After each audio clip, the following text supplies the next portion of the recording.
माहौल अच्छा है, सब कुछ अच्छा है, सरकार बढ़िया काम कर रही है। हाँ, कितने में लिया है ये माल? 108 रुपए में लिया है हमने माल। हाँ इस साल बहुत अच्छा रेट मिल रहा है किसानों को। हाँ हाँ हर साल इस टाइम में 15-20 रुपए रेट रहता था गर्मी में, हाँ लेकिन इस टाइम किसानों की किस्मत अच्छी है और माहौल अच्छा है, सब कुछ अच्छा है, सरकार बढ़िया काम कर रही है, हाँ हाँ तो इसलिए रेट बहुत अच्छा मिला है। हाँ हाँ 108 रुपए में माल लिया है हमने, बहुत अच्छा माल है, आप देख सकते हैं। माल क्वालिटी बहुत अच्छी है और इन्होंने मेहनत भी बहुत की है।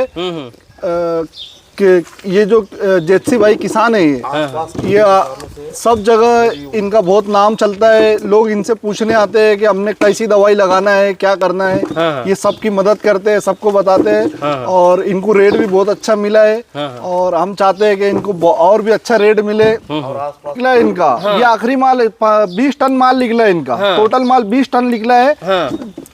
4 टाइम माल निकालने के बाद 20 टन हो गए। पहले इनको भाव मिला था 115 रुपया, 122 रुपया, 130 रुपया।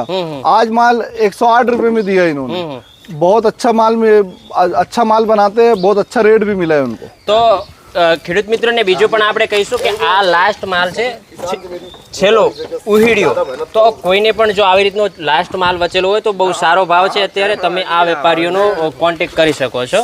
सभी किसान मित्रों से मेरा निवेदन है कि आप लोग अच्छी मेहनत करो और अच्छा माल बनाओ, रेट अच्छा मिलेगा आपको। और जो થરાદની આજુબાજુ જે ખેડૂતો છે એમને હજુ છેલ્લી ક્વોલિટીનો આવું લાસ્ટ માલ બચેલો હોય તો અત્યારે સારો ભાવ છે, આવી ગરમી છે, આવો ઉનાળો છે, તો એ આ વેપારી છે અત્યારે થરાદની અંદર ટ્રેન્ડમાં ચાલે છે। અને આ વેપારી છે જે આસિફભાઈ છે અને જે હાજીભૈયા છે, આ બંને અત્યારે માલ ખરીદે છે થરાદની અંદર। તો જે ખેડૂત મિત્રોને બાકી હોય તો તમે કોન્ટેક્ટ કરી શકો છો। Thank you.